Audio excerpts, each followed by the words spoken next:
Hey there, it's Imran and you're watching Imran Plus. Welcome back. I recently made my top 10 movies of 2022 video, which you can check out right up here. I had a lot of fun making that. There's a lot of good movies this year. And as I was making that list, I kept thinking of the TV shows that I watched. And I realized that there's so much television content out there and so much good television out there. And so I decided to come up with 5 TV shows that I really enjoyed in 2022 and I would recommend you check out as well. And so here are my top 5 TV shows of 2022. Before we go into them, make sure you click that subscribe button so you can help this channel grow and so you don't miss any upcoming videos. We're almost at 500 subscribers, so make sure you click that subscribe button. All right, so really quickly, the criteria for coming up with this list was I wanted to pick TV shows that I thought were thoughtful, moving, or inspiring, shows that were groundbreaking either intellectually or artistically, and shows that were just highly entertaining and felt like appointment television. So I'm going to share my top 5 shows with you, starting at number 5, Abbott Elementary. This is one of the only network TV shows that I watch anymore. I picked it up because I had just finished Superstore, which I had dragged on for a long time because I really enjoyed that show and I didn't want to let go. And so finally, when I was finishing up Superstore, Abbott Elementary came in and it is the perfect replacement and the perfect show. Quinta Brunson is a genius. She came up with this. She's a writer, she's a producer, and it is just the perfect sitcom that I think everybody needs right now. It's a feel-good show, a workplace comedy, very clever, very timely, and also very relatable. I think everyone's been to school, most people, at least elementary school, and so there's so many things that you can relate to, and none of it ever feels condescending. Like none of the jokes are ever at someone. We're always laughing with each other, and so this positive quality really elevates the show and makes it an enjoyable experience, whether you watch it week to week or you save it and watch it in one go. Check this one out. It's on ABC, but you can also watch it on Hulu. Number 4 is HBO's The White Lotus, Season 2, Sicily. Wow, what a fun and entertaining watch. This really caught my attention and it reminds you of classic television, appointment television that you would watch on a week-to-week basis.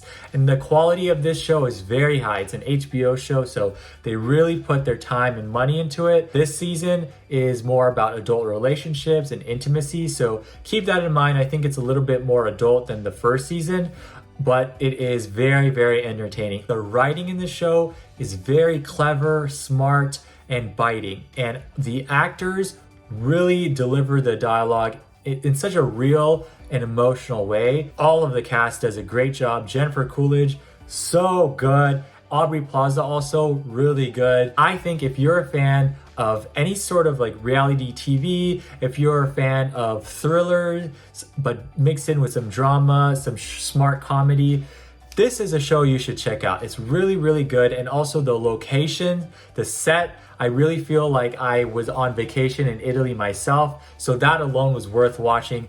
Check out The White Lotus, both season 1 and season 2. It's worth your time. It's getting these awards for a reason. Number 3 is The Dropout. This is on Hulu, starring Amanda Seyfried, and this was an amazing show. It's based on the true story of Theranos and Elizabeth Holmes. And wow, Amanda Seyfried knocked it out of the park. She did an amazing job in this.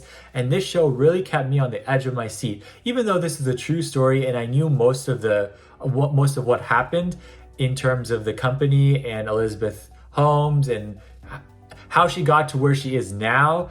I won't spoil anything about the real story, but watching it all unfold was just shocking to see how this stuff could have happened and how many people ended up being affected by it.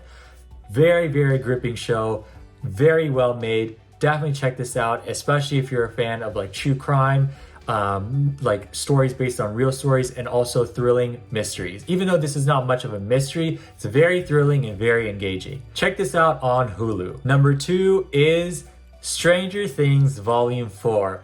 Now this show just keeps getting better and better. I never know what's in store every time the next season is announced, and I always wonder to myself how the Duffer Brothers are going to be able to top themselves, but ever since season 1, they've really delivered. Each season is just as entertaining and engaging as the last season, and season 4 is no exception.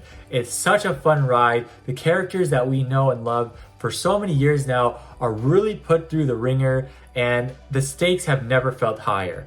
Such a good watch, and the best part is it is a long watch. Each episode is about an hour, and so you really feel like you're getting a lot this season. So much happened, and so much of it was satisfying. Nothing was shortchanged, everything had a payoff, and I'm so excited for the final season, season 5, which is gonna come out soon.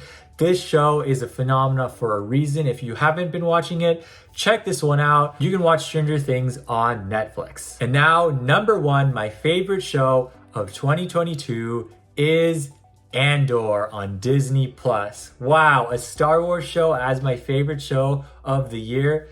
Yeah, I'm just as surprised as you are, but I knew that Andor was going to come through. I knew that this was going to be a good show, but I had no idea just how sophisticated and layered this show would be.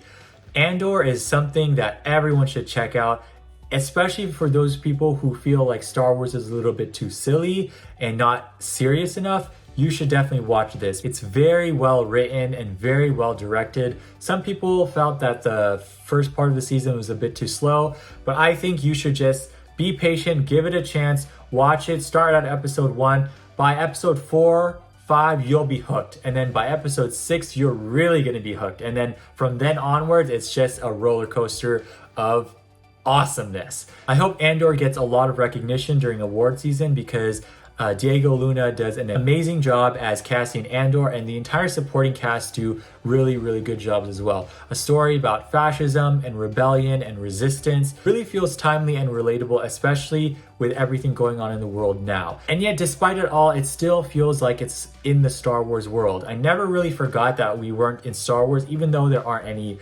Jedis or lightsabers or talk of the Force. It feels like we are with the people, the common people that would be existing during the events that this Star Wars show takes place. If you think about it, if we were in the world of Star Wars, most of us, we'd be common folk that are just trying to get through their day. That's what makes Andor so fascinating and interesting and relatable. Check this one out if you haven't already. It's so worth it. You're gonna love it.